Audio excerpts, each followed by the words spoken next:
Continuação da leitura do livro Ladeira da Saudade, capítulo 6. Voo rasgando o azul. As duas foram as últimas a apear no ônibus. Um rapaz uniformizado deu a mão para tia Ninota, que sorriu. Obrigada, moço, agradeceu. Ainda bem que existem pessoas educadas que se lembram dos velhos. Através de uma escada de ferro estreita e que estremecia ligeiramente, elas subiram ao avião. Lilia entrou primeiro. A porta não era muito alta. A comissária de bordo cumprimentou-a com alegria. Bom dia, bem-vindos a bordo. O interior do avião parecia o de um grande ônibus com 3 lugares de cada lado. As poltronas eram em laranja e em verde musgo estampado e as janelinhas redondas. Acima dos assentos, o maleiro fechado. Tia Ninota foi conferindo a numeração até chegar ao lugar indicado.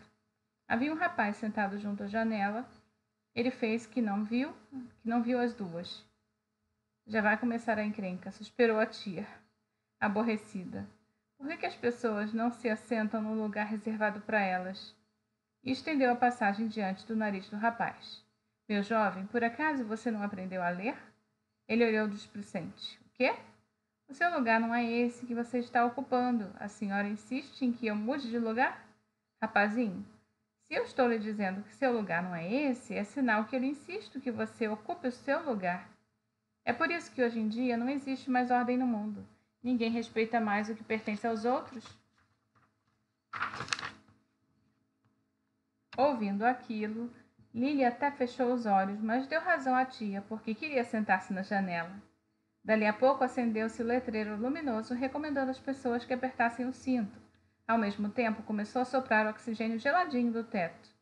Fechou-se a porta do avião e a aeronave pôs-se a mover pela pista. Engolindo em seco, Lilia agarrou-se à poltrona e ficou olhando o edifício do aeroporto, que se distanciava. O avião descreveu uma curva, os motores roncaram mais forte, fortíssimo, até que a aeronave deu uma corrida maluca. Lilia sentiu a cabeça ligeiramente empurrada para trás. Fechou os olhos e teve a sensação de estar na subida de uma roda gigante. Quando olhou para baixo, viu em questão de segundos as casas já bem pequenas, lá longe. Meu Deus, como é que ele decola rápido! Disse espantada. Começou música suave a bordo, tia Ninota retirou o crochê da bolsa e pôs-se a trabalhar. Lili então abriu a sacola de couro e pegou um gravador. O que você vai fazer? Perguntou a tia, admirada. Eu quero registrar minha viagem, tia, respondeu ela. Há de ser uma boa reportagem. E afundando-se na poltrona, começou a falar baixinho. Hoje eu levantei às 5 da manhã para pegar o avião para Belo Horizonte. É um Boeing, um 737, com muitos lugares e super confortável. Logo mais São Paulo desaparecia e o mundo tornou-se de brinquedo, pois lá embaixo as estradas pareciam desenhos feitos de giz, onde os ônibus e automóveis corriam devagar. Os verdes apresentavam tonalidades incríveis e lagos e lagoas eram puros espelhos de prata. O sol já ia alto e as sombras dos montes faziam manchas escuras, irregulares. Estavam sobrevoando uma região de pequenos montes que se emendavam um atrás do outro. Gostaria de ser um passarinho para sentir o vento batendo em minhas penas, disse Lilia, sonhadora. Os passarinhos têm mais sorte que os homens. Não precisam viajar engaiolados em caixas de lata.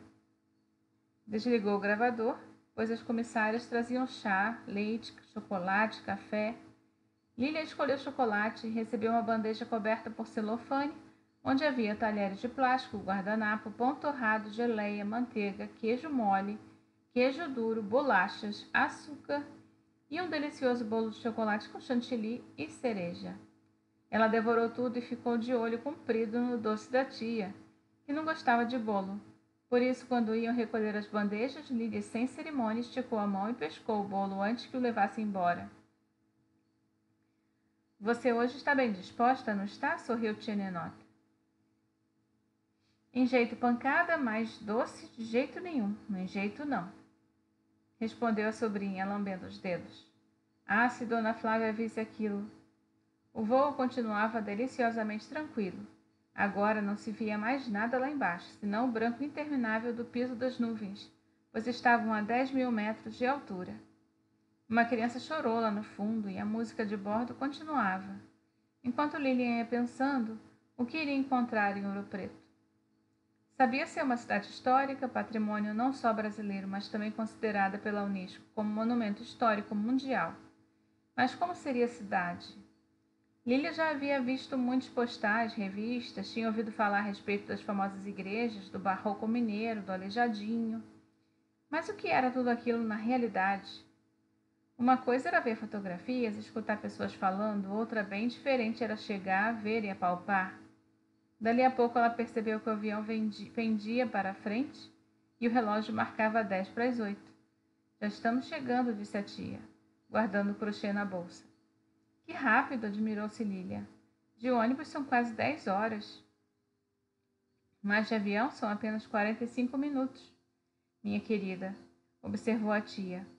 Não se esqueça de que estamos viajando depressa como um foguete. Lília olhou pela janelinha e o sol bateu-lhe no rosto. O avião descia furando as nuvens. Lá embaixo, ela avistou o chão montanhoso, escuro, diferente do verde de São Paulo. Em Minas, as tonalidades são mais sombrias. Minas possui muitas montanhas de ferro. Seria esse o motivo da coloração diferente? Pegando o gravador, recomeçou a descrever a paisagem. O avião continuava perdendo altura. Agora ela viu fábricas aqui e ali. Aumentava devagar o número de construções enfileiradas em ruas de terra. Mais adiante começavam as ruas asfaltadas. Estavam finalmente sobrevoando Belo Horizonte, a capital mineira. Ali, Lília notou que as ruas eram sinuosas, as casas pareciam as da periferia de São Paulo. Por enquanto, não estava vendo nada de barroco por ali, a não ser a sua sinuosidade das ruas. O avião prosseguiu descrevendo uma ampla curva para a esquerda, então Lilian pôde avistar largas avenidas circundando a capital. Belo Horizonte é uma cidade nova. Ainda não tem 100 anos, explicou a tia. Ao ser projetada, o engenheiro traçou 4 largas avenidas de contorno, e a cidade cresceu dentro dessa moldura. Nesse miolo, todas as ruas são retas e largas, como se fossem traçadas à régua. Mas depois, quando a cidade começou a aumentar fora das avenidas, veja como o pessoal se divertiu abrindo ruas tortas que não acabam mais. O avião perdia mais e mais altura, estavam quase pousando, quando Lilian sentiu um ligeiro estremecimento. É que as rodas tocaram no chão e as coberturas dos motores a jato abriram-se, formando um anteparo que ajudava a frear a aeronave. Com a velocidade bem reduzida, as coberturas foram novamente fechadas. Então, pelo alto-falante, emergiu a voz do piloto agradecendo a preferência do voo e despedindo-se dos passageiros. Pouco depois, imobilidade total, e abria-se a porta. Mais uma vez, as duas foram as últimas. Gianinota seguiu-se à frente. À saída, a comissária sorridente desejou-lhes um bom dia. Com isso, elas desceram pelas escadinhas de ferro e caminharam até o edifício do aeroporto da Lagoa Santa, que, por sua magnificência, deixou Lília de boca aberta. Assim, de fato, Gianinota não havia mentido. Aquela era uma construção de se fazer inveja. Até as linhas aerodinâmicas de Brasília. Fazia um calorão lá dentro. Aguardaram o desembarque das bagagens. Havia uma esteira mecânica giratória, próximo à porta. Ali eram colocadas as malas e cada passageiro pegava a sua. Gianinota plantou-se junto à passarela e permaneceu vigilante à espera. Nisso, um senhor baixinho, meio careca, foi chegando, foi pondo o pé na frente, na tentativa de plantar-se diante da tia. Desculpe, caro senhor, disse Gianinota, com um ar de reprovação. O senhor não é transparente, está barrando o meu caminho. Por acaso não percebe que eu cheguei primeiro? Desapontado, o homem pediu desculpas e afastou-se, enquanto Lília começava a rir. Bem, Gianinota era mesmo muito franca, e com sua franqueza absoluta não permitia que os outros tirassem farinha.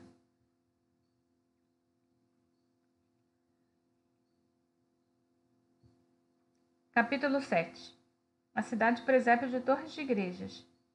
O carregador à frente, com as malas, Gianinota atrás, e por último, olhando boquiaberta para todos os detalhes do aeroporto de Lagoa Santa, Lília, aparentemente aquele era um edifício mais comprido do que o de São Paulo.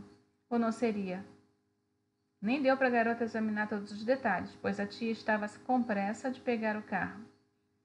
táxi aguardavam passageiros. Gianinota foi conversando com o motorista e começou uma discussão a respeito do preço. Eles pensam que todo mundo é turista, disse, aproximando-se da sobrinha, e arrancam a pele, principalmente se perceberem que é paulista. O que eles não sabem é que pelo tempo que eu moro em Minas, já sou quase mineira também. Entraram no táxi marrom e logo rodaram pela avenida que conduz a Belo Horizonte. Como em São Paulo, o aeroporto fica bem distante da capital. Assim, depois de 20 minutos, as primeiras casas foram aparecendo. Afundada no banco de trás, Lily admirava aquele mundo novo, diferente, à medida que o carro ia cortando a cidade rumo à saída para Ouro Preto. Ao passar em frente ao Palácio do Governo, Lily estava interessada em tudo o que via. Foi-se a conversar com ela. O céu estava azul, sem nuvens e continuava quente. O carro foi subindo pela avenida e as construções moderníssimas dos bairros elegantes apareceram encravadas nos morros. Belo Horizonte é diferente de São Paulo e do Rio, informou o motorista. No Rio são as favelas que crescem nos morros, aqui são os bairros granfinos. Algumas casas pareciam castelos. Via-se todo tipo de arquitetura. Telhados pontiagudos, estilo tirolês, prédios de apartamentos, casas de pedra e vidro, sustentadas por colunas de concreto de mais de 5 metros de altura, com jardim embaixo, tudo enraizado no morro. O carro descreveu uma curva à esquerda, um paredão escuro da encosta do morro, à direita Belo Horizonte, mergulhada em uma bacia cheia de pequenas colinas, sobre as quais espalhavam-se irregulares as casas. Depois de outra curva, elas tomaram a estrada propriamente dita, e pôde Lily observar que as encostas apresentavam agora um alaranjado brilhante, um contraste com o chumbo escuro de alguns pontos de terra. Presença de minério de ferro.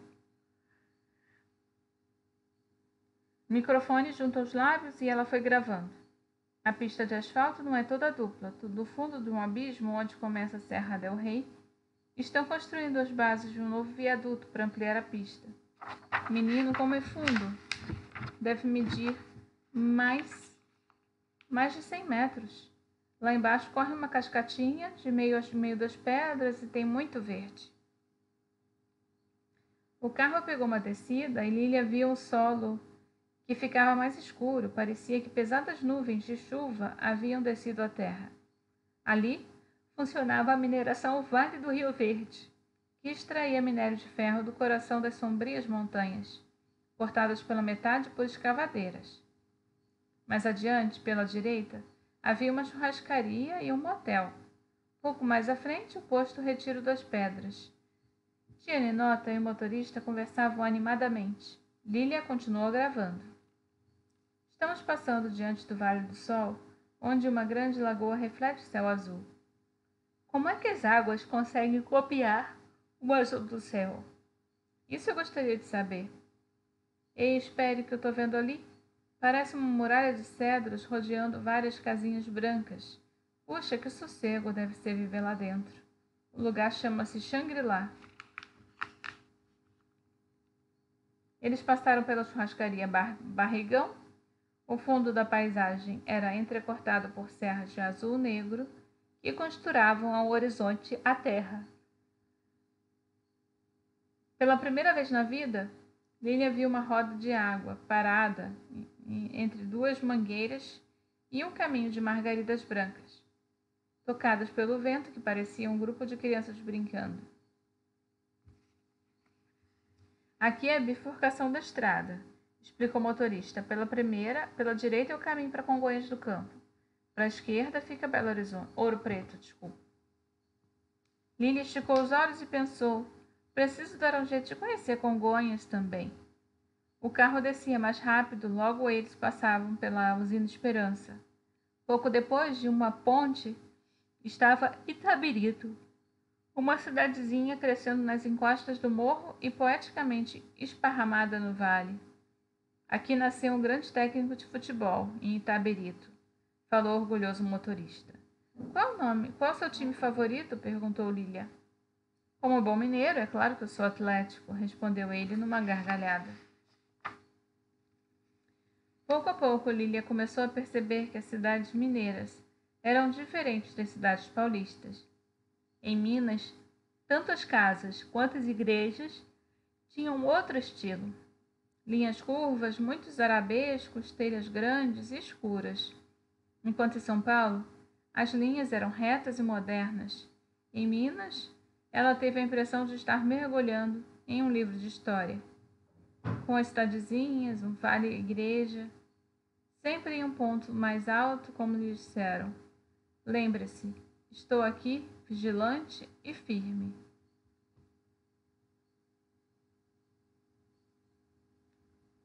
À esquerda do caminho, viu uma comprida cachoeira branca, descendo de uma longa pedra escura e lisa. Parecia pista de patinação. Pouco depois, o carro passava por Cachoeira do Campo. Transpondo o rio Maracujá, atravessavam o viaduto Fanuque, perto de uma mineração, ainda que de concreto. O viaduto apresentava pontos de ferrugem. É que, explicou o motorista, a terra fica sem minério, em minério de ferro, provoca aquelas manchas até no concreto. Já ouviu falar da ferrovia de ferro? Perguntou o motorista conversador, ao passarem diante de uma mineração escura, onde até as árvores participavam de um bailado negro. É deste chão que sai o minério de ferro, que o trem leva para o mar, para exportação. Minas é também a terra dos minérios. Conforme a incidência do sol, na terra negra brilhavam punhados de estrelinhas. Em certos pontos, os barrancos se transformavam em pura prata. Metros adiante, era um ou outro de um moro tão brilhante que eles tinham de fechar os olhos. De repente, a paisagem e o tempo mudaram. Uma estranha e sinistra neblina ocultou o sol. Bru, disse Tianinota, esfregando os braços. O clima de Ouro Preto parece o de São Paulo. Quando atinge garoento mesmo no verão. Soprava um ventinho frio e úmido, uma neblina branca descia de topos de altas montanhas. Encantada com tudo aquilo, Lilia encheu seus pulmões de ar. Preste atenção agora, recomendou a tia. A estrada seguia reta. A cada lado uma montanha altíssima, coberta pela vegetação verde azulada.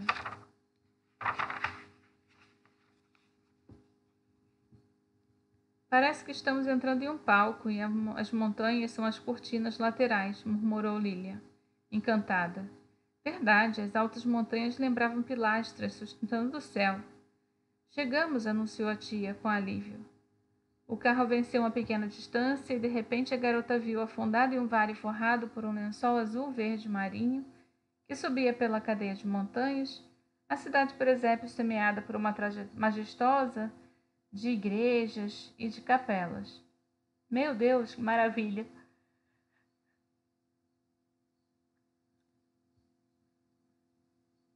Murmurou num sopro de voz. Até parece que estou entrando em um sonho. O motorista e a tia deram risada. Pois espere só até ver tudo, pensou Tianinota. Aí sim você vai ver o que Ouro Preto é o sonho da verdade. Aqui não existem nem fadas nem mágicos, mas mesmo assim vai acontecer uma porção de milagres. Porque esta é a terra do eterno faz de conta, sabia?